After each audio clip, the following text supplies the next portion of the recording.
The giant widow stood before me, 8.5 feet of trembling strength, and whispered words that would have made a preacher faint. "I need you to touch me," she said. "Don't stop." Her hands shook as she lifted her skirt, revealing scars 4 inches wide. Iron bands. Torture marks. The price she paid for refusing to run while her husband bled out in a ditch. But that came later. First, I had to survive the night she circled my house in the darkness, deciding whether to kill me or trust me. This is how a broken rancher met a hidden giant, and how we both learned what it means to be seen. Folks always ask me how a man like me ended up with a woman like Kate. Truth is, I didn't find her. She found me, or maybe we found each other when we'd both given up on being found. I'm sitting here by the fire now, 67 years old, watching the flames dance the way they did 30 years ago when all this started. My daughter Mary, youngest of four, she's the one asking tonight. She's 25 and curious, got her mama's eyes and my stubborn streak. She wants to know the story, the real one, not the cleaned up version folks tell at church socials. So I'll tell it, every bit of it. But I got to warn you first.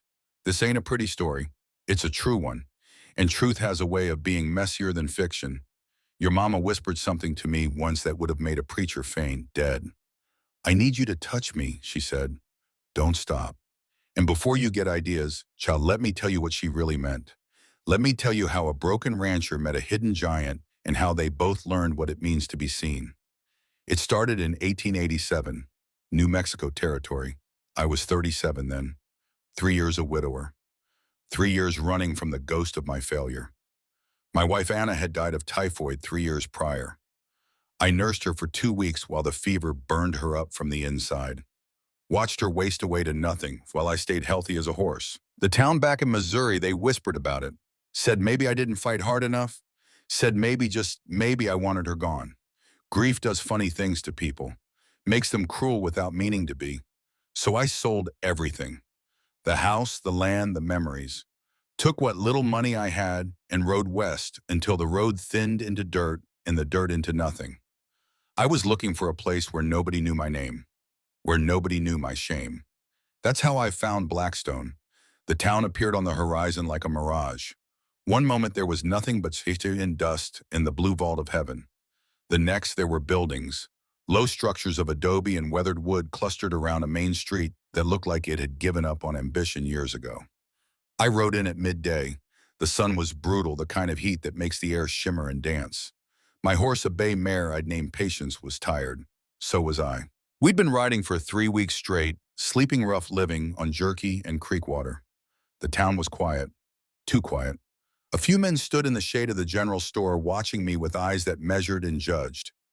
A woman hurried across the street, pulling her child close as I passed. The child stared at me with wide eyes, curious and afraid. I tied Patience to the hitching post outside what looked like a saloon. The sign above the door said the Lucky Strike, but the paint was peeling and the luck I figured had run out a long time ago.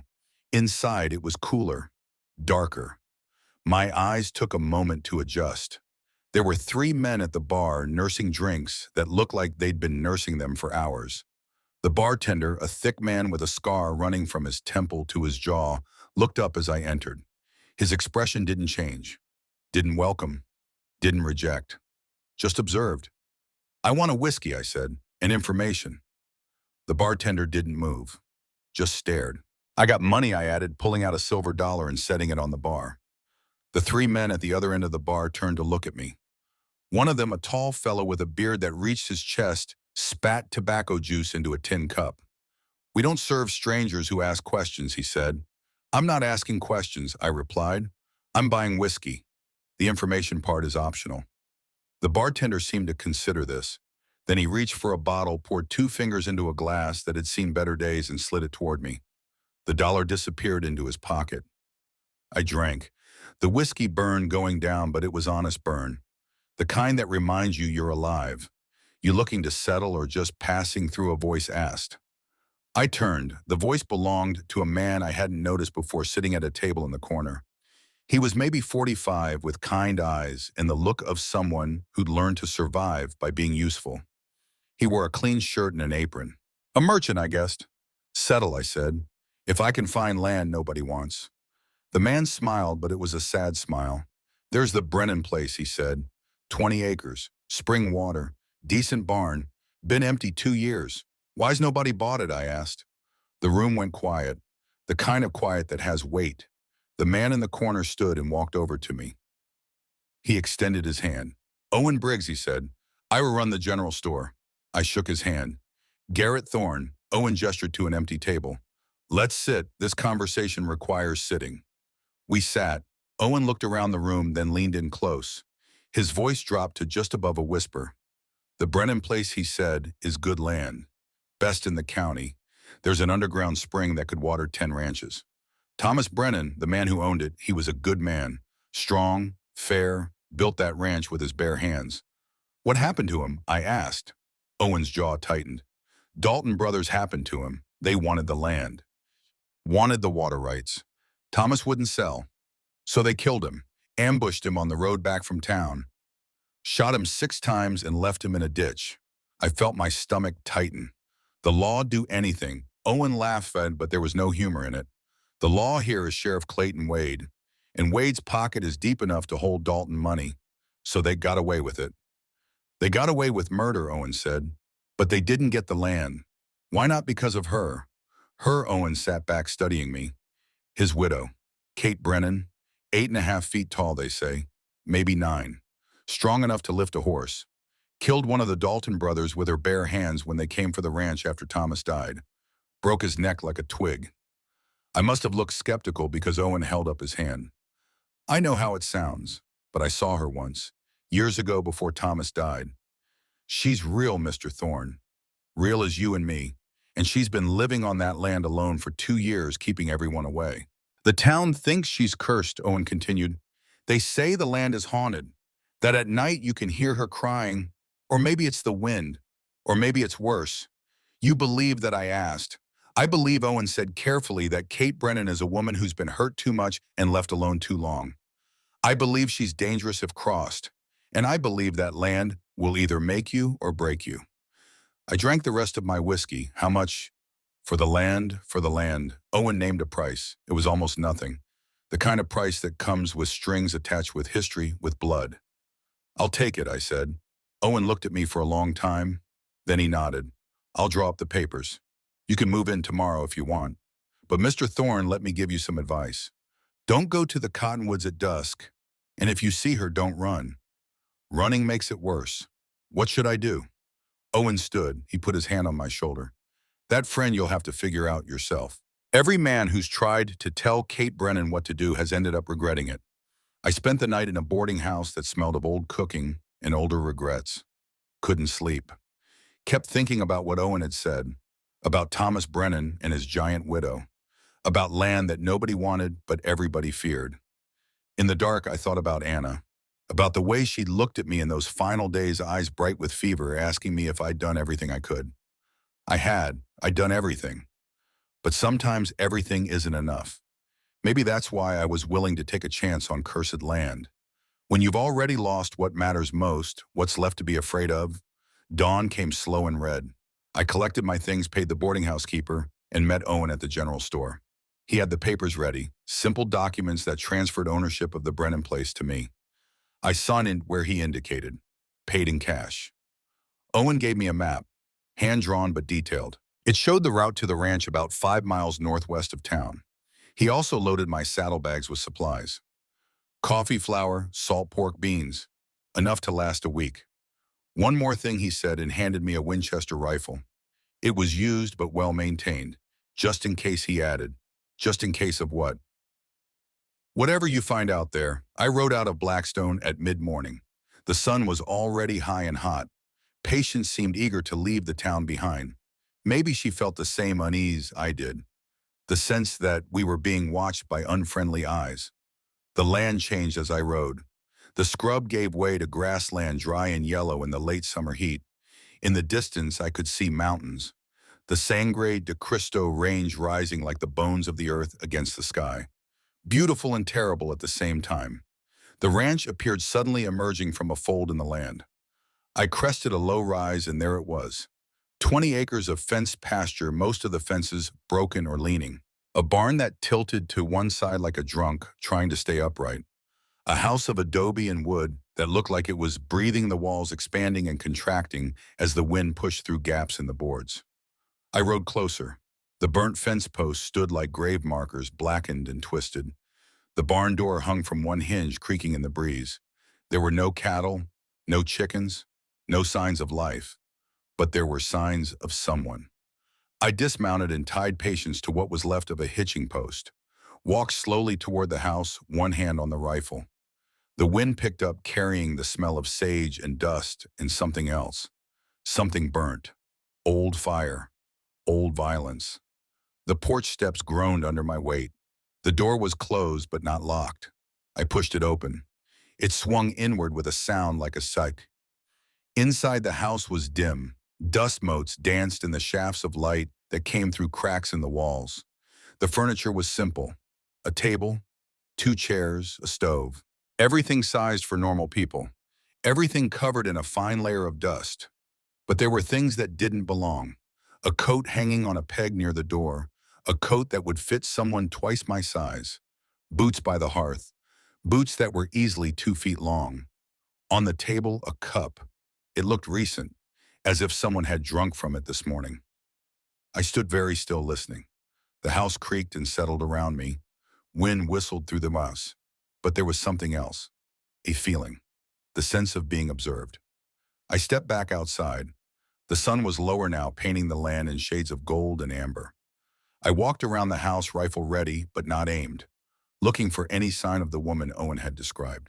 Behind the house, I found a line stretched between two posts. On it hung clothes, drying in the wind, dresses, a work shirt, all of them enormous. The dresses were easily 10 feet long. The shirt had sleeves that would drag on the ground if I wore it. So she was real. I looked toward the line of cottonwood trees that marked the creek, maybe 300 yards from the house. The trees were tall, their leaves silver green in the fading light. Between me and them, the land was open, exposed. Don't go to the cottonwoods at dusk, Owen had said, but I've never been good at following advice. I decided to spend the night in the house, figure things out in the morning. I brought Patience into the barn, gave her what water I could find in the trough, and a nosebag of oats. She seemed nervous, kept looking toward the cottonwoods and snorting. Easy, girl, I said, stroking her neck. Just wind. But it wasn't just wind, and we both knew it. I built a fire in the stove, cooked some beans and salt pork. The food was tasteless but filling. Outside, the sun set in a blaze of red and purple, beautiful enough to hurt. I barricaded the door with one of the chairs. Not that it would stop much, but it would make noise if someone tried to enter. I laid out my bedroll near the stove, kept the rifle within reach. The night came on fast and complete, no moon. Just stars, brilliant and cold and indifferent. I lay there listening. The wind never stopped. It moved through the house like something alive, finding every gap, every weakness. The walls breathed, the floorboards creaked. Normal sounds for an old house. Then I heard the footsteps. Slow, heavy, deliberate. Boom, boom, boom. I sat up, hard hammering, reached for the rifle. The footsteps were outside, circling the house. Boom, boom, boom. Each step made the ground tremble. Or maybe that was just my fear. I moved to the window, pressed myself against the wall, tried to see out. But it was too dark. Just shapes, shadows. The footsteps stopped. Silence. I waited, barely breathing. Then movement. A shadow passed in front of the window. Tall. So tall, the top of the shadow was level with the eaves of the house, 8 feet up, at least. I should have called out. Should have identified myself. But my throat was closed tight with fear. The shadow paused. I could feel eyes on me, though I couldn't see them, could feel the weight of observation, of judgment. Then the shadow moved away. The footsteps resumed moving toward the barn. I heard Patience whinny, heard her hooves stamping. But then nothing. The footsteps continued past the barn, fading into the distance, toward the cottonwoods. I stayed by the window until dawn, rifle across my knees, watching the darkness slowly give way to gray light. When the sun finally rose, I felt like I'd aged 10 years in one night. I stepped outside, exhausted but alive. The morning was cool, the air clean. Birds were singing, normal sounds, daylight sounds. But there on the porch was something that hadn't been there before. A bucket of fresh water, clear and cold, and beside it stacked neatly enough firewood to last a week. I stared at them. Someone had been here, had brought water, had chopped wood, while I'd been inside terrified and useless. I picked up the bucket, drank deeply. The water was sweet, perfect. I looked toward the cottonwoods. In the daylight, they looked peaceful, inviting. Whoever she was, whatever she was, she'd had every opportunity to harm me. Instead, she'd left water and wood. Maybe Owen was wrong. Maybe the stories were wrong. Or maybe I was about to find out just how right they were. I spent the first week making the ranch livable, fixed what fences I could, patched the barn roof, cleaned the house. Simple work, but it felt good, purposeful. And every morning I found the same thing: fresh water, more firewood, sometimes vegetables from a garden I hadn't found yet. Squash, tomatoes, beans. I never saw her, but I saw the signs. Footprints in the soft earth near the creek. Massive footprints pressed deep into the mud. The stride between them was impossibly long, 6 feet at least.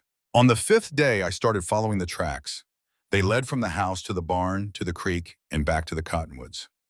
Always the cottonwoods. The grove was larger than it looked from the house. The trees grew thick here, their roots drinking from the creek that ran year-round.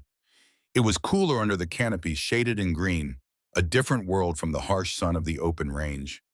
I found her camp in the heart of the grove. It was simple: a fire pit, stones arranged in a circle, a blanket woven from wool and big enough to cover a wagon, a few cooking implements, a crude wooden cross driven into the ground near the largest tree.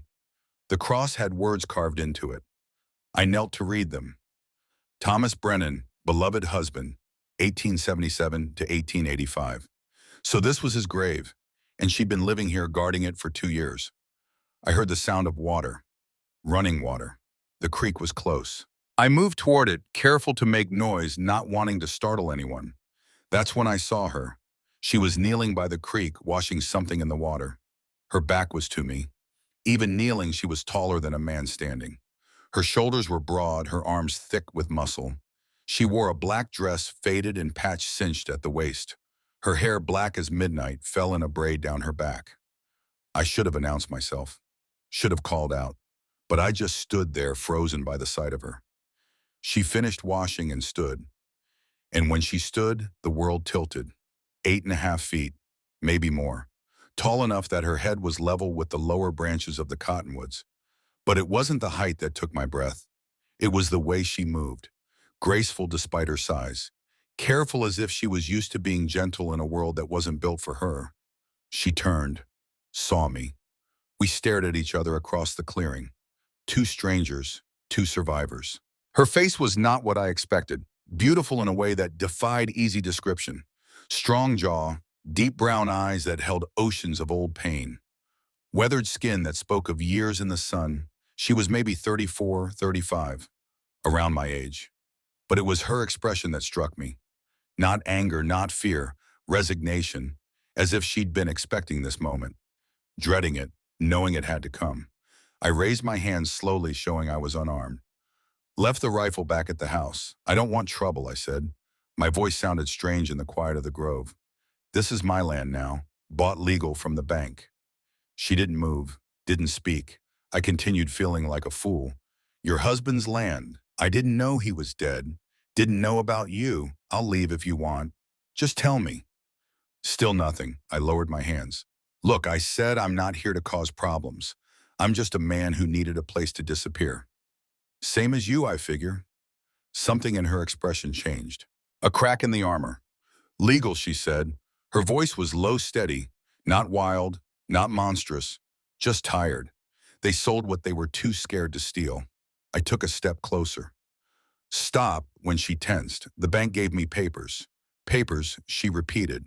The words sounded like an insult. Thomas had papers too. Didn't stop the Daltons from putting 6 bullets in him. I'm not the Daltons, I said. She laughed then, a bitter sound. No, you're just the next man who thinks he can own what's mine. I didn't know what to say to that, so I tried the truth.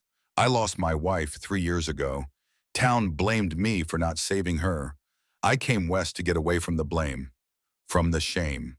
I bought this land because nobody else wanted it, because I thought maybe I could start over, build something, be something other than a failure.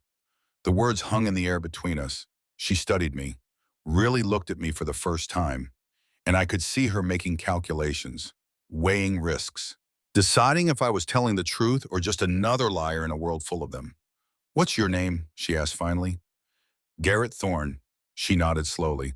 "I'm Kate Brennan. This was my husband's land, before it was yours, before the bank stole it." A long silence stretched between us. Birds called, the creek murmured. The wind moved through the cottonwoods like whispered conversations. "I'm sorry," I said, "for your loss, for the land, for all of it." "Sorry doesn't change anything," she replied. "No," I agreed. "It doesn't. But maybe we can figure something out.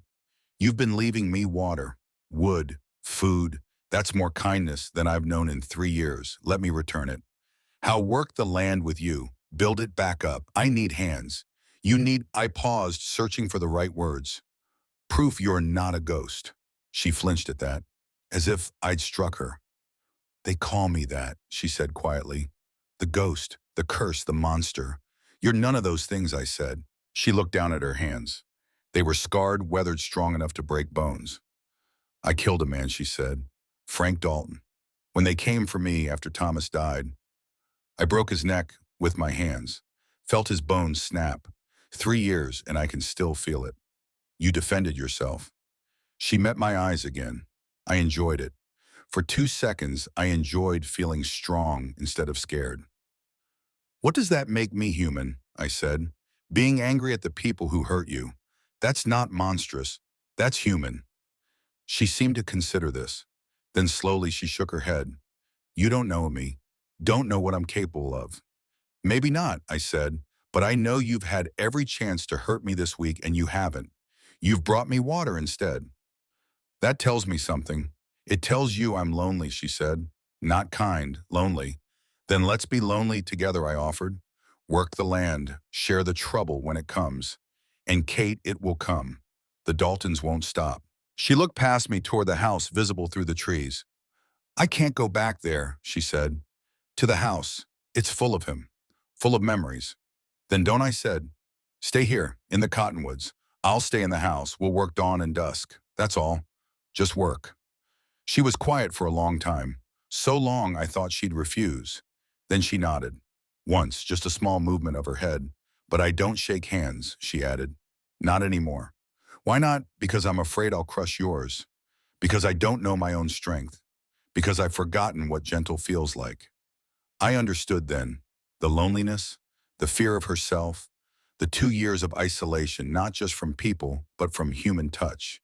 "That's all right," I said. "We don't need to shake hands. A nod is enough." She looked at me with something like gratitude, something like hope, and that nod I realized was worth more than 1,000 promises. We had a bargain. An understanding between two broken people trying to survive on land that had seen too much blood. What I didn't know then was that bargains with broken people are always more complicated than words. That loneliness is a kind of hunger that simple companionship can't always feed. And that the Dalton brothers weren't done with Kate Brennan. Not by a long shot. The first week of our arrangement was marked by silence and careful distance. Kate stayed in her camp among the cottonwoods. I stayed in the house. We worked the land together, but we didn't speak much. Didn't need to. There's a language in shared labor that doesn't require words. At dawn, I'd find her already working. Mending fence posts that would take me an hour to lift, she handled like kindling. Hauling water from the creek in buckets I could barely carry empty, she made look effortless. I contributed what I could.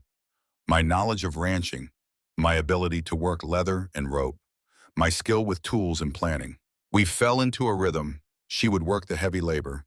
I would work the detail. Together we made progress. By the end of the week, the barn was straight again. The fences no longer leaned like old men. The house had fewer gaps in its walls. On the 7th day, I built something. A chair, sized for her. I'd measured her height as best I could from observation. 8 feet 6 inches near as I could figure. So I built a chair with a seat 4 feet off the ground with a back tall enough to support her shoulders with arms wide enough for her frame. I left it on the porch without a word. That evening when the sun was setting and painting the world in shades of amber and gold, I saw her approach the house. She stopped at the porch, looked at the chair, touched it gently, running her scarred fingers over the wood. She didn't sit, just stood there touching it for the longest time. Then she walked back to the cottonwoods. But the next morning the chair was gone. And when I went to the grove to start work, I saw it there, in her camp, positioned by the fire pit. Progress, I thought. Small, but real. The storm came on the 8th day. I woke to green sky, that particular shade of green that means trouble. The air was thick, heavy, pressing down like a weight. The birds had gone silent. Even the wind had stopped, leaving an eerie stillness that made the hair on my neck stand up. I stepped outside. Kate was already there, standing in the yard looking at the sky. "Tornado," she said without looking at me. "Big one. We need to secure everything. How long hour? Maybe less." We worked fast, brought patients into the barn, secured the door with crossbeams, moved anything loose inside the house or barn, covered the well, battened down the chicken coop I'd started building. The cattle, 30 head I'd bought just 2 days prior, were restless, sensing the danger, lowing and stamping in their pen. "We need to move them," Kate said, "to the low ground by the creek. Less wind." She was right. Together we drove the cattle toward the creek bed. Kate's presence alone was enough to move them. They feared her size, but they also seemed to sense her competence. They followed. We just gotten them settled when the wall hit. It wasn't wind, not really. It was more like the fist of God slamming down on the earth. The sky opened. Rain came sideways, driven by wind that screamed and howled. The temperature dropped 20 degrees in seconds. I could barely see, could barely stand. The barn, Kate shouted over the roar. The roof, I looked. One of the main support beams had cracked, couldn't take the stress. The whole roof was seconds from collapsing. We ran. The wind tried to knock us down with it every step. Debris flew past. A fence post sailed by my head, missing by inches. We reached the barn. The beam was failing, groaning under the load. Kate didn't hesitate. She moved under it, crouched and lifted. Her legs trembled with the effort, muscles straining, but she held. "Brace it," she grunted. I scrambled up the ladder, grabbing tools and nails. My hands shook, but I worked fast. Nailed cross beams, added supports. The roof creaked and settled, but it held. Then lightning struck. Close. Too close. The cottonwood nearest the barn exploded in a shower of sparks and flame. Fire caught in the dry grass despite the rain. Kate set down the beam carefully and ran. I followed. We fought the fire with buckets and dirt and our bare hands. The wind helped and hindered spreading the flames, but also bringing rain. In the chaos, something happened. The barn door, weakened by the repairs, swung open. A support beam, the one we'd just fixed, began to slip again. I was underneath trying to stamp out fire when I heard Kate scream. "Look out!" I looked up, saw the beam falling, too fast to dodge. Then Kate was there, moving faster than anything her size should move. She caught the beam one-handed mid-fall, caught it like it weighed nothing. Her other hand grabbed my collar, yanked me out of the way. We fell together in the mud and ash. The beam crashed down where I'd been standing. Kate's face was inches from mine. Rain streamed down her cheeks. Her eyes were wide, terrified. "You could have died," she said. "So could you," I replied. She stared at me, and in that moment, something shifted. Some wall between us cracked and fell. The storm raged on, but we barely noticed. We just lay there in the mud, looking at each other, seeing each other for the first time. When the tornado finally passed, when the rain slowed to a drizzle and the wind died to a whisper, we sat up. The barn was damaged, but standing. The house was intact. The fire was out. We'd survived. Kate stood, offered me her hand. I took it. Her grip was gentle, careful. She pulled me to my feet like I weighed nothing. "Thank you," I said. She didn't let go of my hand, just looked at it, at our hands together. Hers so large it made mine look like a child's, but warm, real. "I haven't touched anyone in 2 years," she said quietly. "Not even a handshake." "Neither have I," replied. "Not like this." We stood there holding hands in the aftermath of the storm while the world dripped and settled around us. Finally she spoke. "You can come inside, to my camp, just for tonight. The storm's not done." I nodded. "All right." We walked together to the cottonwoods. Her camp seemed untouched, protected by the thick canopy of trees. The fire pit was wet but could be rebuilt. The chair I'd made was still there. Kate built a new fire with practiced ease. I helped where I could. Soon we had flames warmth light against the gathering darkness. We sat, me on a log, her in the chair, the fire between us. The silence was comfortable now, companionable. After a while, Kate spoke. When Thomas died, I thought I died too. Thought the part of me that could feel anything good was gone. She paused, searching for words. A thing. A ghost. Something people feared instead of knew. You're not a thing, I said. You're Kate. She smiled, but it was sad. You don't know me well enough to say that. Maybe not. I agreed, but I know you saved my life today. I know you've been kinder to me than anyone has in 3 years. That's enough to know you're human. She looked at the fire. Her face lit by the dancing flames was beautiful in its sorrow. I killed a man with these hands, she said, holding them up. Felt his bones break. And for just a second, just 1 second, I was glad. Does that sound human to you? Yes, I said without hesitation. Being angry at people who hurt you, wanting them to pay, that's as human as it gets.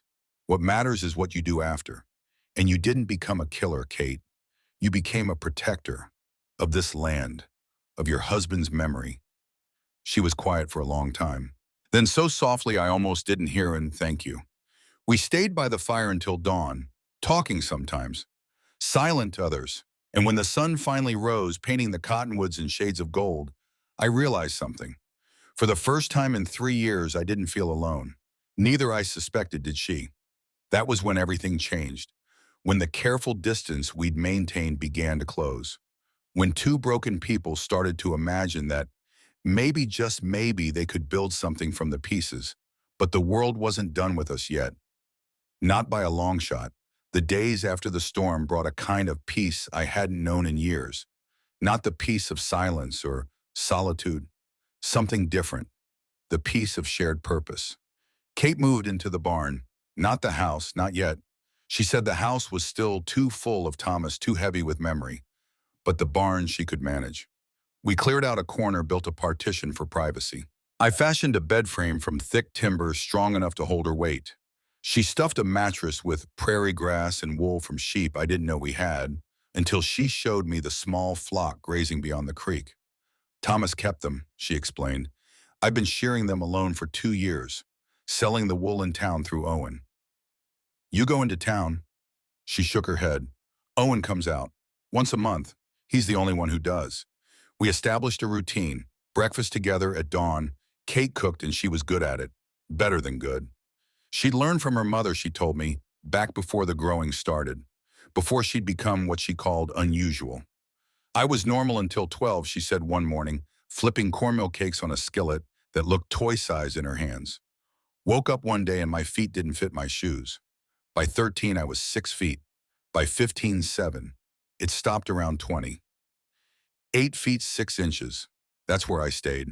The doctors didn't know what to make of me. Called it a miracle. Called it a curse. My father called it God's punishment for some sin he must have committed. My mother just held me and cried.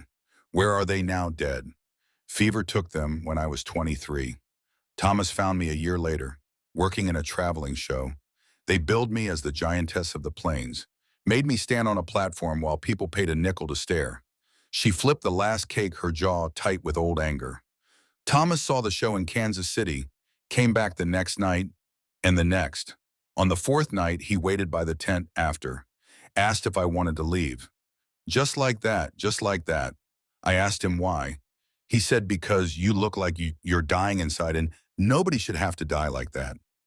She set a plate in front of me. 3 perfect cornmeal cakes, butter melting on top. So I left with him. Married him 2 weeks later. Built this ranch together.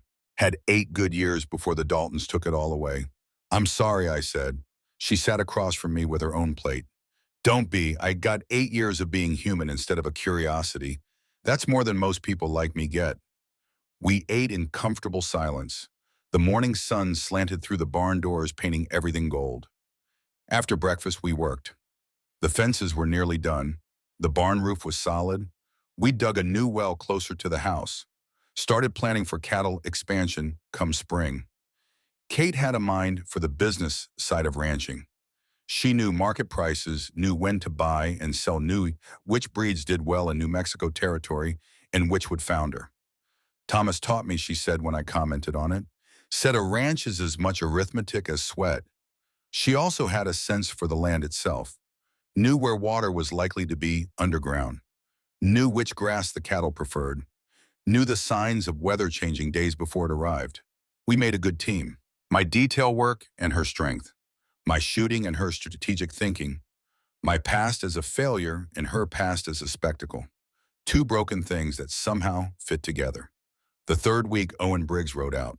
He came at midday, his wagon loaded with supplies, coffee, sugar, flour, salt, things I'd requested in a note I'd left at his store. He also brought news which I suspected was the real reason for the visit. Kate was working by the creek when Owen arrived. I saw her straighten, watching from a distance, not approaching, not hiding either, just observing. Owen climbed down from his wagon, stretched his back. "Mr. Thorne," he called, "you're looking well." "The land suits me," I replied. He glanced toward Kate. "And the company that too."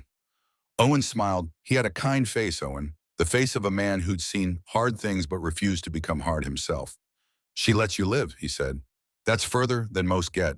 We have an arrangement, so I see." He started unloading supplies.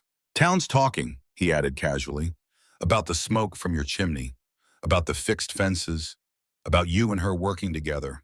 Let them talk. Talking's fine. It's what comes after talking that worries me." He set down a sack of flour, lowered his voice. "The Daltons are back in town, Jake and Cole. They've been asking questions." "What kind of questions about Kate? About whether she's real or just stories? About whether you'd be willing to sell?"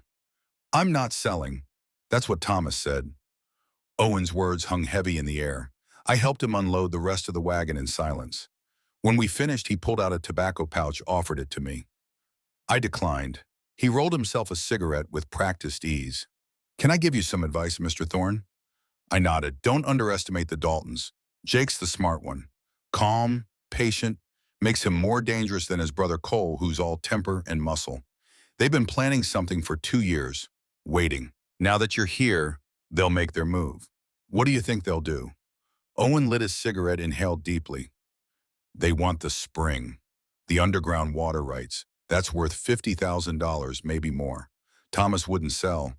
You won't sell. So they'll find another way." "Like what?" He looked toward Kate again. She was still by the creek, watching. "Like convincing the territory that Kate's a public menace.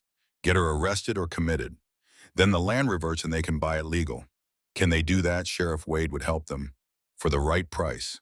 Owen tapped ash from his cigarette. "But there's another way this could go. How you could marry her." I stared at him. "Legal marriage," Owen continued, "means the land is jointly owned. Can't be taken without both signatures. And Kate's not going anywhere, which means the land stays put. I barely know her," he smiled. "You know her well enough to trust her with your life. Saw how she looked at you just now. How you looked at her. Sometimes knowing someone isn't about time, it's about truth." I didn't know what to say to that.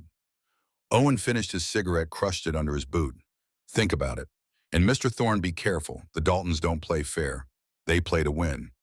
He climbed back onto his wagon, tipped his hat, and rode away. I stood there long after he'd gone, thinking about what he'd said. About marriage. About danger. About the Daltons and their patience. Kate approached slowly. She'd been waiting for Owen to leave. "What did he say?" she asked. "That trouble's coming." She nodded like she'd expected nothing less. "It always does." That night, I told Kate everything Owen had said, about the Daltons asking questions, about the water rights, about Sheriff Wade. We sat by her fire in the cottonwood grove. The night was cool, autumn coming on. Stars brilliant overhead. "They'll come," Kate said. "It's just a matter of when. We can prepare." She shook her head. "You can't prepare for men like the Daltons. They don't fight fair. They fight to win. Then we'll fight smarter." She looked at me across the flames. Her eyes reflected the firelight, making them seem to glow. "You should leave Garrett, sell to them, take your money and go. This isn't your fight. Yes, it is. Why, you've only been here 3 weeks. Because I searched for the right words because I'm tired of running, tired of being afraid, and because you deserve better than to face this alone. I've been alone for 2 years. You don't have to be alone anymore. The words hung between us. Simple. True. Kate was quiet for a long time. Then softly, why are you really here, Garrett? Truth, I told you. My wife died. Town blamed me. That's what brought you west. What brought you here, to this specific piece of cursed land nobody wanted. I stared into the fire. The truth was harder than I'd expected. Because I wanted to disappear, I said finally. Because I thought if I went somewhere remote enough, harsh enough, maybe I could stop feeling guilty for surviving when Anna didn't. And has it worked? No. But it's changed. The guilt's still there, but now there's something else too. What purpose? I looked at her. You. Kate drew in a sharp breath. Don't, she said. Don't say things like that. Why not? Because hope is dangerous. Because every time I've let myself hope, it's been taken away. I'm not going anywhere. That's what Thomas said. And then the Daltons put 6 bullets in him and left him to bleed out in a ditch. Her voice cracked on the last words. I saw tears on her cheeks reflecting firelight. I stood moved around the fire, sat beside her. She tensed but didn't move away. I can't promise nothing bad will happen, I said. Can't promise the Daltons won't try something, but I can promise I won't run. I can promise you won't face it alone. She turned to look at me. We were close now. Close enough that I could see the flecks of gold in her brown eyes. Close enough to feel the warmth of her skin. I'm afraid, she whispered. Of what? Of trusting you, of caring about you, of losing someone again. I know. I'm afraid too. We sat like that close but not touching for a long time. The fire burned down to embers. The stars wheeled overhead. And somewhere in that night, something shifted between us. Something deeper than partnership. Something that felt like the beginning of love. But the world wasn't going to give us time to explore it. The cattle disappeared on a Tuesday. I woke at dawn to find the pen empty. 30 head just gone. The gate was open but not broken. Someone had opened it deliberately. Kate was already tracking when I found her, following hoof prints in the soft earth. Daltons, she said. Has to be. How do you know? Because they're the only ones bold enough. And stupid enough. The tracks led north toward the canyon lands. Rough country full of arroyos and blind turns. Good place for an ambush. Better place to hide stolen cattle. We should get the sheriff, I said. Kate laughed bitterly. Wade, he's probably the one who unlocked the gate for them. Then what do? We get our cattle back. She said it with such certainty, such resolve that I didn't argue. We prepared carefully. Kate knew the canyon country, had explored it during her 2 years alone. She drew me a map in the dirt showing me the likely places to hide cattle. Here, she pointed. Dead Horse Canyon. Water there. Grass. Box Canyon only one way in, and if they're waiting for us, then we don't go in the front way. She showed me a path that circled around coming in from above. Steep climbing but manageable. We'd have the high ground. We left at midday. Rode double on patience. Kate had a horse when she told me, but it died the first winter after Thomas. She'd been walking everywhere since. The canyon country was beautiful in a harsh way. Red rocks sculpted by wind and water into fantastic shapes, deep shadows and brilliant light, a landscape that didn't care if you lived or died. We reached Dead Horse Canyon by late afternoon. Left Patience hidden in a side ravine. Climbed. Kate moved like a mountain goat despite her size. Sure-footed, confident. I followed, trying to keep up. By the time we reached the rim, I was winded.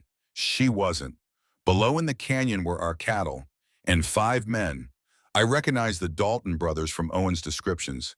Jake, tall and lean with Coldy son. Cole built like a bull, all muscle and menace. 3 hired guns with them. They were branding the cattle, changing the marks, making them Dalton property. Rage flooded through me, red and hot and overwhelming. Kate put a hand on my shoulder. Steady, she whispered. We're outnumbered. We need to be smart. We watched as the sun sank lower. The men built a fire, settled in for the night, passing a bottle around, getting comfortable. When it's full dark, Kate said we sneak in, Cut the cattle loose, drive them out before they know what's happening. And if they catch us, her jaw tightened. Then I stopped being gentle. We waited. The sun set in a blaze of orange and purple. The canyon filled with shadows. The men's fire became a bright point in the darkness. We climbed down, slow, silent. Kate let her size an advantage now. She could see in the darkness better than I could. We reached the canyon floor. The cattle were penned against the far wall, 20 yards from the fire, 20 yards from 5 armed men. Kate moved first, glided through the darkness like a shadow, reached the makeshift pen, started cutting the rawhide ties that held it together. I followed, helped where I could. The cattle stirred nervous, but Kate made a soft sound, almost like singing, and they calmed. We were nearly done when one of the hired guns stood, stretched, walked directly toward us. I froze. Kate grabbed my arm, pulled me down behind a boulder. The man walked past us. Couldn't have been more than 5 feet away. He stopped at the pen, looked at the cattle, then turned back toward the fire. That's when Cole Dalton stood. "Someone's cutting them loose," he shouted. The camp exploded into action. Men grabbing rifles, spreading out. "Run!" Kate hissed. "Drive them!" We burst from cover. Kate let out a roar that echoed off the canyon walls. The cattle panicked, stampeded toward the canyon mouth. Gunfire erupted. Bullets whined off rocks. I fired back, not aiming to kill, just to keep their heads down. Kate was ahead, driving the cattle with her voice and her size. They ran before her like she was a force of nature. We were almost clear when Jake Dalton stepped into the canyon mouth. He had a rifle, aimed, calm as Sunday morning. "The giant," he said, and his voice was pleased, almost happy. "You're real," he fired. The bullet missed Kate by inches. She didn't flinch, didn't slow, just kept running. Jake fired again. This shot didn't miss, caught her in the shoulder. She stumbled, but didn't fall. Rage consumed me. I turned, fired. My bullet hit the rock next to Jake's head.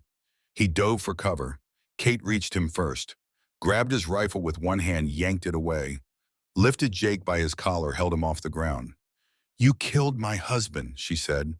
Her voice was ice, pure, cold fury. "You chained me. You came from my land. I am done being your victim." Jake's face went from confident to terrified in seconds. "Please," he gasped. "Don't." Kate's hand tightened on his throat. I could see her struggling, could see the war inside her, the desire for revenge, the memory of Frank Dalton's neck breaking in her hands. "Kate," I said, "you're not like them. Don't become what they think you are." She looked at me, tears on her face, blood running from her shoulder. Then she dropped Jake. "Let him fall in the dirt. Leave," she said. "Tell everyone what happened. Tell them the giant widow had mercy. Tell them I could have killed you but chose not to. Tell them I'm human." Jake scrambled backward, terrified, broken. The other men had scattered. Only Cole remained, but he was frozen, staring at his brother's humiliation. "Go," Kate said again. They went, left everything. The fire, the supplies, just ran into the darkness. When they were gone, Kate swayed, the adrenaline leaving her, the wound in her shoulder bleeding freely now. I caught her as she fell, eased her down. "How bad?" she asked. "Through and through, clean. But you're losing blood. We need to get back." "We will, but first I need to bind this." I tore strips from my shirt, packed the wound front and back, tied it tight. Kate gritted her teeth but didn't cry out. "Can you ride?" she nodded. "Have to." We gathered the cattle, drove them back through the darkness. Kate rode behind me on patience, her good arm around my waist. I could feel her trembling, from pain, from shock, from the weight of what she'd almost done.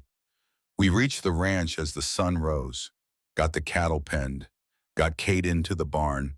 I cleaned the wound properly. It was bad, but not fatal. The bullet had gone through muscle, missed the bone. She'd heal. "You saved my life," I said as I worked. "Jake would have shot me if you hadn't charged him." "You saved mine first," she replied. "Reminded me who I am, what I don't want to become." "You're not a killer, Kate. I wanted to be. For just a second, I wanted to kill him. But you didn't. That's what matters."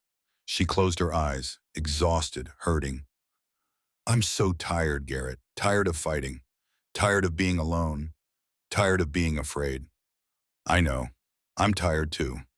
I finished bandaging, gave her whiskey for the pain, watched as she drifted into uneasy sleep. Outside, dawn painted the sky in shades of gold and pink. The cattle grazed peacefully. The ranch was quiet, but I knew it wouldn't last. The Daltons had been humiliated, made to look weak. Men like that don't forgive. They don't forget. They'd be back. And next time they'd come prepared. The weeks that followed were marked by vigilance and healing. Kate's wound mended slowly. She was restless, hating the forced inactivity. I convinced her to rest by pointing out that we needed to prepare for the next attack, and preparation required planning, which she could do from her bed. So we planned. Kate drew detailed maps of the ranch, showed me every approach, every blind spot, every advantage we had. The cottonwood grove, she explained, has tunnels underneath. Old mining tunnels from before Thomas bought the land. They connect to the creek, to the barn, to the far pasture. If we need to move unseen, we can. You've been using them for 2 years.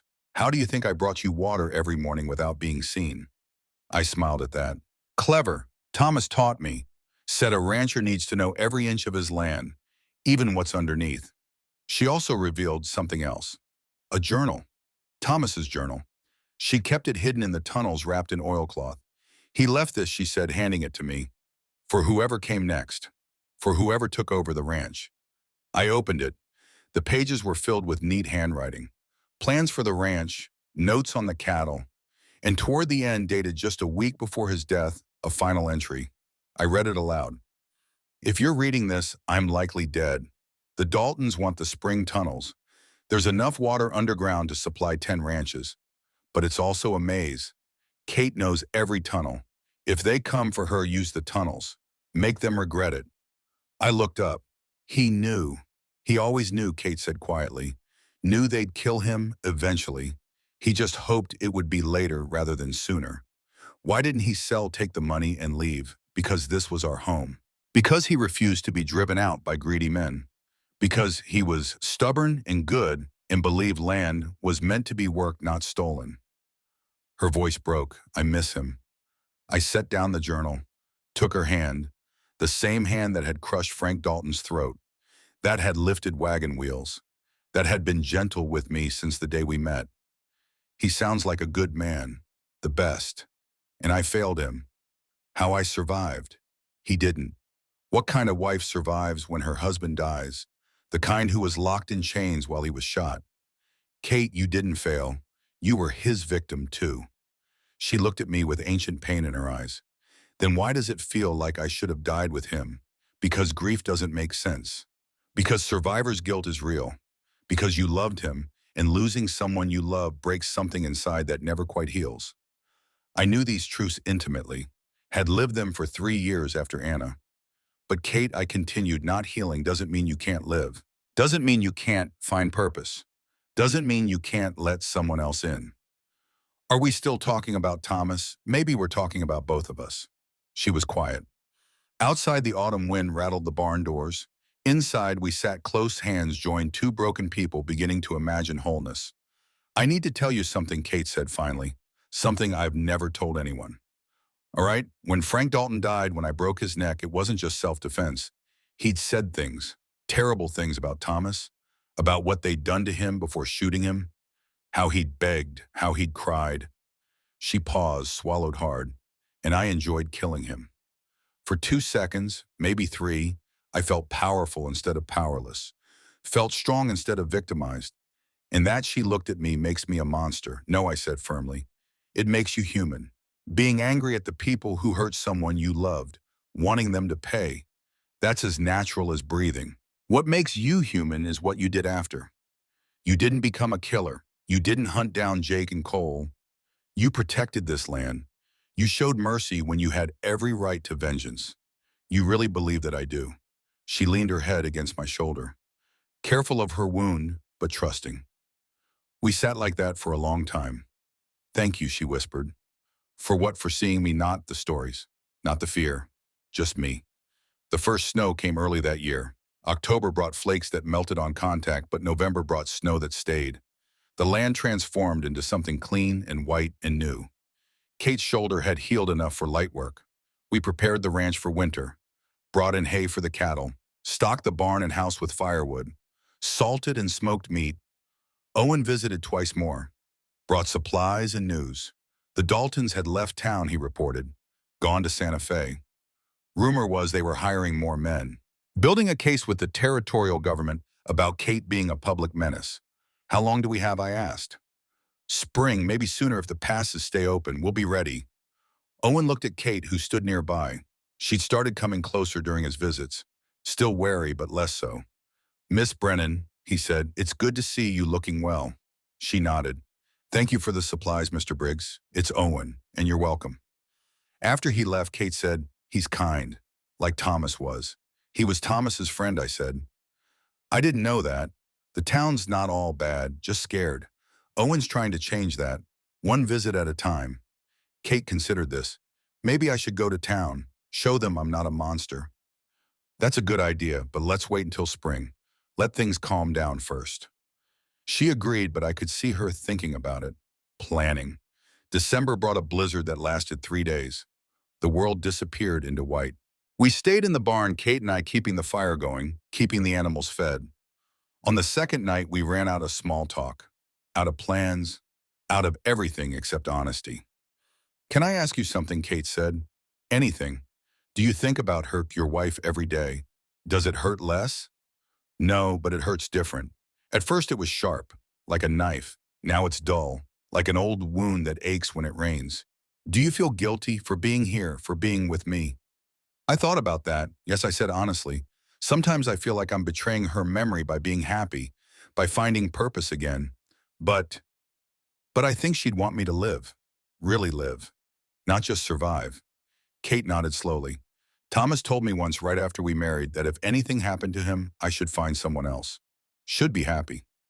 I told him nothing would happen. We grow old together. She smiled sadly. I was wrong. We sat in silence. The wind howled outside. The fire crackled. Somewhere in the barn, Patience shifted and snorted. I think Kate said carefully that Thomas would like you. How do you know? Because you're still here. Those words hit me harder than they should have. Simple words, true words. I'm not going anywhere, I said. Everyone says that. I know, but I mean it. She looked at me then, really looked. And I saw something in her eyes. Something vulnerable and terrified and hopeful all at once. Garrett, she said, I need to ask you something. It's going to sound strange. Try me. She took a breath. When Frank Dalton died, when they came for me after Thomas, they put something on me. A torture device, iron bands, round my thighs, to keep me from running while they killed my husband. I felt ice in my gut. Kate, the scars healed wrong. I can't see them properly. Can't reach them all the way. And with spring coming, with the Daltons coming back, I need to know if they'll split open if I have to fight. She paused, met my eyes. I need you to look. I need you to touch me there, to tell me if I'm whole enough for what's coming. And please don't stop until you've checked everything. Because if I'm going to bleed, I need to know now. The words hung in the air, heavy with meaning, with trust, with vulnerability. This wasn't about intimacy, not the kind people whisper about. This was about survival, about a woman who had been tortured, asking for help from someone she was learning to trust. I'll look, I said gently. But Kate, you're already whole. Scars don't change that. I need to know. Then I'll help you know. She stood, removed her outer skirt with shaking hands. Underneath, she wore simple undergarments. And there on her thighs, I saw them. The scars were terrible. Thick bands of damaged tissue 4 inches wide circling both thighs. The skin was discolored, puckered.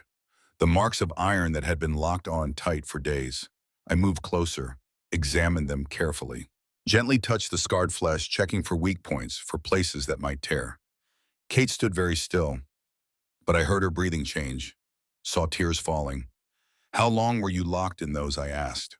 4 days, while they hunted Thomas, while they shot him, while he died and I couldn't reach him. Her voice broke. I'm sorry, I said. I'm so sorry. I continued my examination. Professional, clinical. The scars were thick but stable, healed clean despite the circumstances. Finally, I stood, looked her in the eyes. They're healed solid, strong, they won't split. You can fight, you can run, you can do whatever you need. Are you sure I'm sure? Kate's legs gave out. She sat heavily sobbing, deep wrenching squeeze that seemed to come from her core. I sat beside her, didn't touch, just stayed close. I'm sorry, she gasped between sobs. I'm sorry. I just needed to know. It's all right.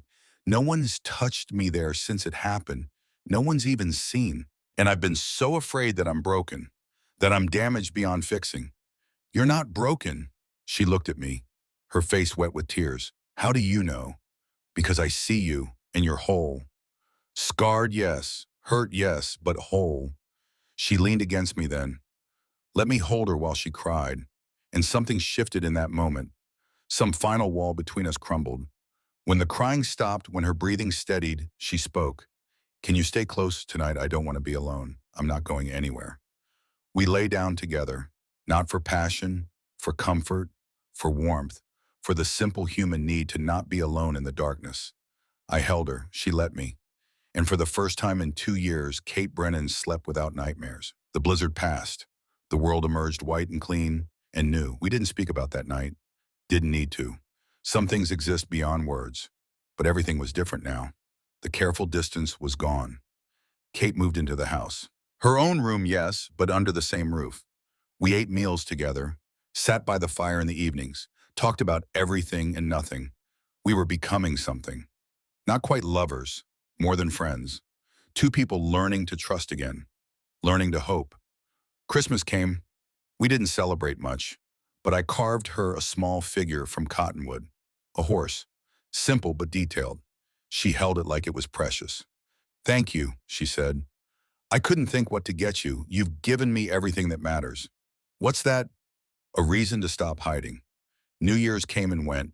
1888 arrived cold and clear. In January, a rider came. Not Owen. A woman, young, maybe 30. She rode side saddle proper, but with a rifle across her lap. Kate and I met her in the yard. Mr. Thorne, Miss Brennan, she called. Her voice was educated. Eastern. That's us, I replied. She dismounted, extended her hand to me, then to Kate. Kate shook it, careful of her strength. I'm Rebecca Harris, the woman said. I'm new to Blackstone, opened a dress shop 2 months ago. Welcome, I said, confused about why she was here. Rebecca smiled. It was a sad smile. I'm also a widow. My husband died last year. She paused, used to hurt me, beat me when he'd been drinking, which was often. I'm sorry, Kate said quietly. Don't be, I'm not. Rebecca looked directly at Kate. I came because I heard about you, about what you did to the Daltons, how you fought back. And I wanted you to know, she took a breath, that not everyone in town is afraid of you. Some of us think you're exactly what this place needs. Kate stared at her. You're not afraid of a woman who refuses to be a victim, who stands up to men who deserve standing up to. Rebecca shook her head. No, I'm inspired. That word inspired seemed to shake something loose in Kate.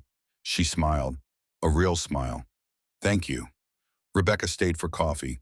We sat on the porch despite the cold, talked about the town, about the Daltons, about the fear that governs so much of frontier life. When she left, she promised to visit again, to bring other women who wanted to meet Kate. As we watched her ride away, Kate said, I didn't know anyone thought of me that way. The world's changing, I said, slowly. But it's changing. Maybe there's hope. There's always hope. We stood together, watching the horizon. And I knew with absolute certainty that whatever came next, we would face it together. Spring came to New Mexico like a whisper that turned into a shout. First, the snow melted streams running high and wild. Then the grass greened overnight, transforming the brown earth into something alive and hopeful. The cattle grew fat on the new growth. The sheep lambed, and Kate Brennan, for the first time in 3 years, smiled without sadness behind it. We'd spent the winter building, not just structures, though we'd done that too. We'd built trust, built partnership, built something that it felt dangerously close to happiness. By March, the ranch was thriving. We had 60 head of cattle now purchased with money from the wool and some careful trading. The fences were solid. The barn was weatherproof. The house had become a home. And Kate had started to change.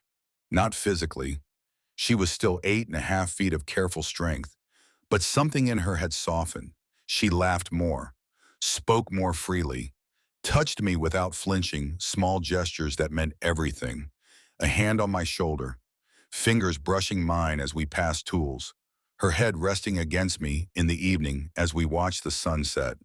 We hadn't kissed, hadn't crossed that line, but it hung between us, inevitable and terrifying, and wanted. One morning in late March, Kate said, "I want to go to town." I looked up from mending a bridle. "Are you sure?" "No, but I'm tired of hiding, tired of letting fear make my decisions." Owen says the mood shifted. More people know Rebecca, know her story. They're curious, not hostile. Then maybe it's time. We rode in together on a Saturday, Kate on a draft horse Owen had found for her, big enough to carry her weight. Me on Patience, side by side like equals. Blackstone hadn't changed much in 6 months. Same dusty street, same weathered buildings. But as we rode in, I saw curtains twitch, faces in windows, people stopping to stare. Kate held her head high, didn't shrink, didn't hide. We tied our horses outside Owen's store. He came out immediately, face breaking into a genuine smile. "Miss Brennan," he said, bowing slightly, "it's an honor to see you in town." "Mr. Briggs," she replied, "thank you for the welcome." A crowd was gathering, not angry, just curious, watching this giant woman walk into their midst like it was the most natural thing in the world. Rebecca appeared from her dress shop across the street. She was carrying something, a shawl, beautiful blue wool. "I made this for you," she said to Kate, "as thanks for showing me what strength looks like." Kate took it with shaking hands. "It's beautiful, like the woman wearing it." That's when Sheriff Wade arrived. He pushed through the crowd, hand on his gun. His face was hard, unreadable. "Miss Brennan," he said, "you're disturbing the peace." I felt Kate tense beside me, felt her preparing to run, to hide, to become small. But I stepped forward. "Sheriff, she's buying supplies same as anyone. She ain't like anyone." "No," a voice said. "She's not." I turned. The voice belonged to Rebecca, but she wasn't alone. Behind her stood 10 women, townswomen of all ages, standing together. Rebecca continued, her voice carrying, "She's stronger, braver. She survived things that would break most of us. Sheriff Wade, her husband died protecting this town from thieves. Show some respect." The crowd murmured, agreement rippling through. Wade's hand moved away from his gun. His face reddened. He looked around, saw the mood shifting, saw that he was outnumbered not by strength but by sentiment. "Fine," he said curtly, "but any trouble and she's gone." "Understood." "Understood," Kate said quietly. Wade stalked away. The crowd began to disperse, but not before several women approached Kate, touched her hand, thanked her for being brave. One old woman, weathered and wise-looking, said, "My granddaughter's tall too, 6 feet already at 14. She thinks she's a monster. I'm going to tell her about you. Tell her that tall women can be anything they choose." Kate's eyes filled with tears. "Thank you. We spent 2 hours in town. Kate bought fabric for new dresses. I bought tools. We had lunch at the boarding house, sitting at a table by the window where everyone could see. Some people stared. Some whispered. But no one threatened. No one threw stones. As we rode home that afternoon, Kate was quiet, lost in thought. "What are you thinking?" I asked. "That maybe the world's bigger than I thought. That maybe there's room in it for someone like me. There's always been room. You just had to step into it." She smiled. "I couldn't have done it without you." "Yes, you could have. You just needed a reason." "You're my reason." The words hung in the air between us, heavy with meaning. When we reached the ranch, when the sun was setting and painting everything gold, Kate turned to me. Her face was serious. "Garrett, I need to tell you something." "All right, I think I'm falling in love with you, and it terrifies me." My heart hammered in my chest. "Why terrifying?" "Because everyone I've loved has been taken from me. My parents, Thomas. I can't bear to lose someone else. You won't lose me. You can't promise that." "No, but I can promise I'll fight like hell to stay. And Kate, I'm falling in love with you too." She drew in a sharp breath. "Really, really." We stood there in the fading light, two people who'd been broken, finding wholeness in each other. "Can I try something?" Kate asked. "Anything." She leaned down. I stood on the porch step, raising myself to her height. Our faces were level now. I want to kiss you, she whispered. But I'm afraid of what? That I'll be too much, too clumsy, that I'll ruin it. You couldn't ruin anything if you tried. She closed the distance between us. Her lips met mine, gentle, tentative, perfect. The kiss lasted only seconds, but it changed everything. When we pulled apart, Kate was crying. I've been waiting 2 years to do that, she said. Was it worth the wait? Every second. We stood together as the sun set completely, as stars emerged one by one, as the world turned dark and beautiful around us. And for the first time in 3 years, I felt something I thought I'd lost forever. Hope. The happiness lasted 3 weeks. In mid-April, Owen rode out with news. His face was grim. The Daltons are back, he said, and they brought friends. How many? Jake Cole and 6 hired guns, professional killers from Texas.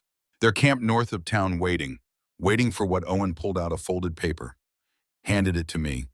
For this, I opened it. It was a legal document, dense with language I barely understood, but the gist was clear. A petition to the territorial governor declaring Kate a public menace, requesting her arrest and commitment to an asylum. They can't do this, I said. They can if Wade backs them. And he will. They're paying him $5,000. When 3 days. They're giving you 3 days to convince Kate to leave voluntarily. After that, they're coming with a legal warrant. I looked at Kate. She'd been standing nearby listening. Her face was pale but composed. I'm not leaving, she said. I know. Then we fight. Owen shook his head. You can't fight the law, even if it's corrupt law. Then what do we do? I asked. Rebecca's idea, Owen said. She's organizing. The women who supported Kate in town. They're coming here, tomorrow, to stand witness. Make it harder for Wade to act without consequences. Will it work? Owen shrugged. Maybe, maybe not. But it's a better chance than fighting. Kate walked away, headed toward the cottonwoods. I followed. She stood by Thomas's grave, looking down at the wooden cross. I won't run, she said without turning. I've run enough, I know. But I won't fight either. Won't become the monster they think I am. So what do we do? She turned to face me. We stand, together, and we trust that truth matters. Does it? In my experience, power matters more than truth. Maybe. But I have to believe otherwise. Because if truth doesn't matter, if standing up doesn't matter, then Thomas died for nothing. I took her hand.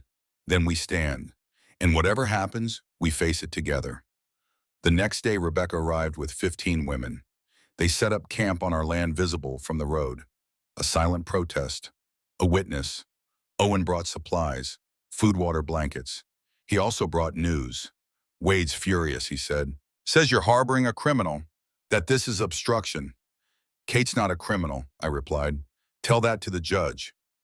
Owen's face was grave. They've scheduled a hearing. Day after tomorrow in town. Wade will present the petition. Kate will have to defend herself. Will she get a fair hearing? Doubtful. But it's better than being dragged off in chains. That night, Kate and I sat by the fire in the Cottonwood Grove. The same fire where we'd first talked months ago. Where we'd built trust from nothing. I'm scared, she admitted. Me too. What if they take me? What if they lock me up? Then I'll break you out. She smiled despite everything. My outlaw. Your partner. We sat in silence, then Kate spoke again. Garrett, if they do take me, I need you to promise something. Anything. Don't let them sell the land. Keep it. Work it. Build the life we talked about. Kate, we're not giving up, I know. But promise anyway. I promise, she leaned against me. We sat like that until dawn, holding each other in the darkness, trying to steal strength from proximity. The hearing was scheduled for 10 in the morning. We rode into town early. Kate, me, Rebecca, and 10 of the women who'd camped at our ranch. The courthouse was packed. Seemed like the whole town had turned out. Some curious, some hostile, some supportive. Jake Dalton sat in the front row with Cole. Both looked confident, smug. Sheriff Wade stood beside a man I didn't recognize. Tall, thin, with the look of someone who made his living with words instead of work. That's Judge Harlan, Owen whispered. From Santa Fe. Wade's pocket judge. The hearing began. Wade presented his case. Called Kate a public menace. a dangerous giant who'd killed a man and threatened the peace. He had witnesses, hired guns who swore Kate had attacked them unprovoked. It was all lies, but it sounded convincing. Then it was our turn. I spoke first, told the truth about the cattle raid, about the Daltons' ambush, about Kate defending herself. Then Rebecca stood. She held a stack of papers, written testimonies from 12 townspeople, people who'd known Thomas, who'd seen the Daltons' cruelty, who witnessed Kate's kindness. Judge Harlan barely looked at them. Finally, Kate stood. The room went silent. She was the tallest person there by 3 feet, imposing and powerful and terrifying if you didn't know her.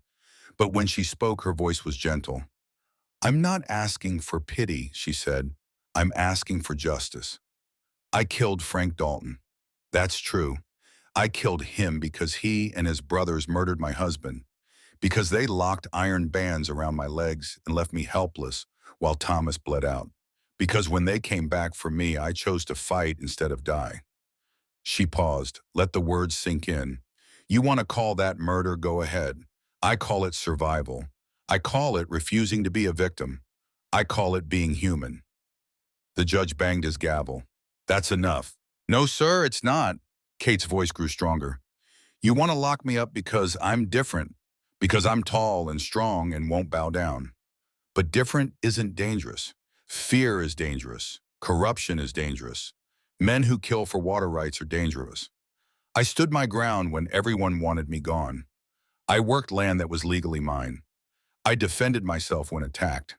If that makes me a monster, then I'm proud to be one." The courtroom erupted, some people shouting support, others demanding she be silenced. Judge Harlan banged his gavel repeatedly. "Order, order," the room quieted. The judge looked at Kate with undisguised contempt. "Miss Brennan, based on the evidence presented, I find you to be a threat to public safety. You are hereby remanded to the custody of Sheriff Wade, pending transfer to the Territorial Asylum in Santa Fe." "No," Rebecca shouted. She jumped to her feet. "This is a travesty." "Sit down," the judge ordered. But several other women stood, then more. Within seconds, half of the courtroom was standing, a wall of silent protest. Wade moved toward Kate, handcuffs ready. That's when the door burst open. A man stood there, not tall, not imposing, just ordinary. But he carried himself with authority. "Federal Marshal William Cross," he announced, "and I'm shutting down this proceeding." The room exploded into chaos. Marshal Cross walked to the front, presented papers to the judge. "I have warrants for the arrest of Sheriff Clayton Wade and Jake Dalton. Charges include murder, bribery, corruption of public office, and attempted theft of federal land." "Federal land," the judge sputtered. "The underground spring on the Brennan property was surveyed last year as part of territorial water rights assessment. It's protected federal resource, which means the Daltons' attempt to acquire it through violence constitutes federal crime." Cross turned to Wade. "You're under arrest, Sheriff." Wade's hand went to his gun. Foolish move. Cross was faster. Had his pistol aimed before Wade could clear leather. "Don't," Cross said calmly. Wade surrendered. Cross's deputies arrested Jake and Cole Dalton next. They went quietly, shock on their faces. "As for you," Cross said to Judge Harlan, "I'd recommend recusing yourself from territorial service before I file a formal complaint." The judge gathered his papers and fled. The courtroom was silent. Stunned, Cross turned to Kate. "Miss Brennan," he said, "on behalf of the territorial government, I apologize. You've been grievously wronged. The charges are dismissed. Your land rights are confirmed, and you have my word that no one will trouble you again." Kate stood frozen, unable to process what had just happened. "How?" she finally asked. "Owen Briggs," Cross said. "He wrote to my office 3 months ago. Detailed everything, the murder, the corruption, the land grab. I investigated. Found he was right about all of it." Kate looked at Owen. He shrugged, embarrassed. "Thomas was my friend. I owed him justice." Tears streamed down Kate's face. "Thank you." The town erupted in celebration. People who'd been too scared to speak out were suddenly brave. They surrounded Kate, offering congratulations, apologies, support. And in the midst of it all, I found Jake Dalton's eyes on me. He looked broken, defeated, but also something else. Relieved, as if being caught was better than continuing the lie. The weeks after the trial were marked by rebuilding. Not just structures, but community. People from town started visiting, bringing gifts, offering help, asking Kate's advice on everything from difficult births to water divining to settling disputes. She became, without planning it, a kind of unofficial judge. People trusted her fairness, her strength, her refusal to be corrupted. Rebecca moved on to the ranch, opened a school in a building we constructed together. Within a month, she had 20 students. Within 340, the outcast came too. A Chinese family fleeing discrimination in Colorado, a former saloon girl escaping an abusive life, an elderly black man who'd been run out of 3 towns. We gave them all land, asked only that they work it and respect each other. The ranch transformed, from a lonely outpost to a thriving community, a refuge for anyone the world had forgotten. And through it all, Kate bloomed. She laughed freely now, spoke her mind, led with confidence. One evening, 6 months after the trial, she took me to Thomas's grave. "I want to do something," she said. "Something I should have done years ago." "What's that?" "Let go." She knelt by the grave, removed the black mourning sash she still wore sometimes, placed it gently on the ground. "Thomas," she said softly, "I want you to meet someone. His name is Garrett. He's good, like you were, but different too. He doesn't try to fix me. He just stands with me." She paused. "I think I'm ready to stop being your widow now, not stop loving you, but stop living in the past. Is that okay?" The wind rustled through the cottonwoods, like an answer, like permission. Kate stood, turned to me. "He would have liked you." "How do you know?" "Because you're still here." That night we sat on the porch of the house we'd built together, larger than the original, with high ceilings and wide doors, with room for everyone. "I've been thinking," I said. "Dangerous habit." I smiled. "About what we build next. This ranch has become something bigger than either of us planned. A real community. What if we make it official? How a charter, legal recognition, protection for everyone who lives here. A place where being different isn't a curse." Kate was quiet. "Then a sanctuary." "Exactly, I like it. But Garrett, I need to ask you something first." "Anything." She took my hand. "Will you marry me?" I stared at her. "I know it's forward," she continued quickly. "I know traditionally the man asks. But I'm not traditional, and neither are you, and I'm tired of waiting for the right moment, because this is the right moment. Every moment with you is right." She took a breath. "So will you marry me? Garrett Thorne? Will you build this sanctuary with me? Will you stand beside me for whatever years we have left?" I couldn't speak, couldn't find words adequate to the feeling flooding through me. So I kissed her instead. When we finally pulled apart, both breathless, I said yes. To all of it. Yes. We married in September, simple ceremony under the cottonwoods. Owen officiated, Rebecca stood as witness. The entire community attended. Kate wore white, a dress Rebecca had sewn, specially using 15 yards of silk. She looked radiant, powerful, beautiful. I wore my best suit, felt small beside her, and didn't care. When Owen asked for vows, I spoke first. "I promise to see you, not the stories, not the fear, just you. I promise to stand with you in a joy and sorrow. I promise to build instead of breaking, and I promise to love you until my last breath." Kate's turn. Her voice was steady despite the tears. "I promise to stay, not hide, not run. I promise to be brave when you need me, strong and vulnerable when you need me, human. I promise to share this life we're building, and I promise to love you in all the ways love can be shown." Owen pronounced us married. The community erupted in celebration. We danced, or tried to. The height difference made it comical. But we found a rhythm. Always did. That night in the room we now shared, Kate said, "I didn't think I could be this happy again." Neither did I. We lay together holding each other in the darkness.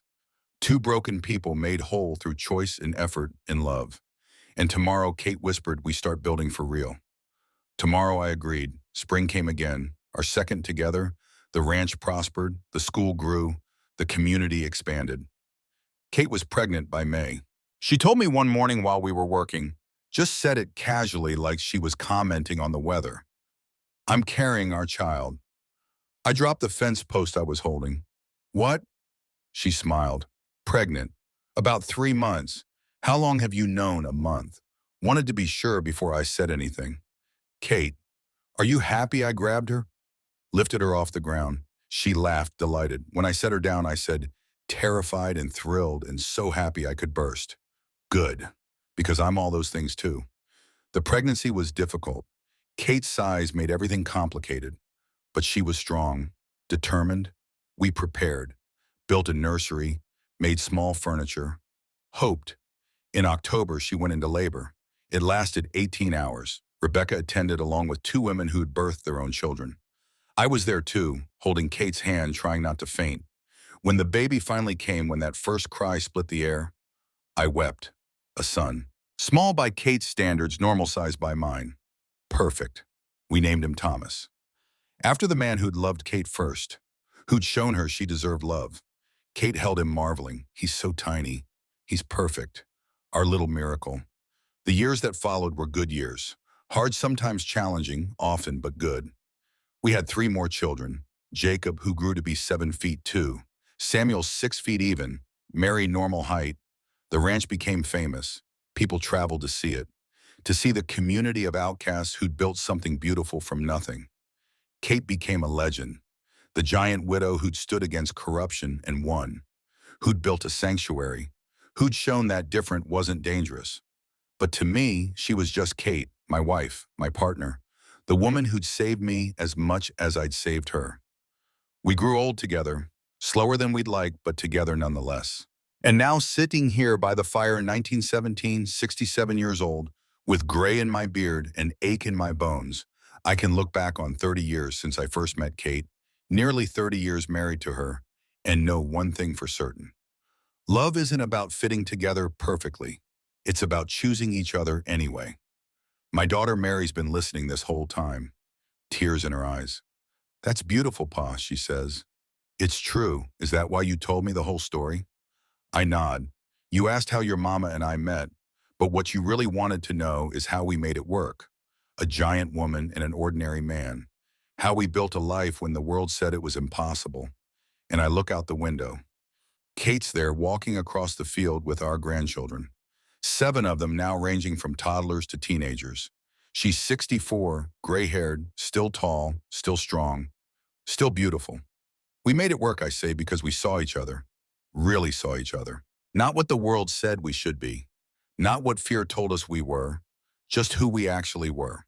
2 broken people who chose to heal together. Mary hugs me. Thanks for the story, Pa. After she leaves, I sit by the fire a while longer, thinking about that first night, the shadow walking around the house, the water left on the porch, the woman hiding in the cottonwoods. If someone had told me then that I'd spend 30 years with Kate, have 4 children, build a community that would outlast us both, I wouldn't have believed them. But life surprises you, if you let it. The door opens. Kate enters, grandchildren clustering around her like birds. She sees me, smiles. Telling stories again, she asks, just the one that matters. She settles into her chair. The one I built for her that first week, still sturdy after 30 years. The children beg for a story. Kate obliges, tells them about the time she fought a tornado, about the town that learned not to fear her, about love that grew from trust. I listen content. This is my life.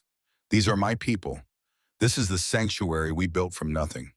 And as the fire burns low and the children drift asleep, and Kate's hand finds mine in the darkness, I think about what I'd say to that broken man who rode into Blackstone 30 years ago. I'd tell him, keep going. The road gets harder before it gets easier. But at the end, you'll find something worth all the pain. You'll find home. You'll find love. You'll find yourself. Outside, the New Mexico night is clear and cold. Stars brilliant overhead. The land breathing quiet beneath them. And inside, surrounded by family, I close my eyes and give thanks. For second chances. For broken pieces that fit together. For a woman who taught me that strength comes in all sizes. For Kate. Always for Kate.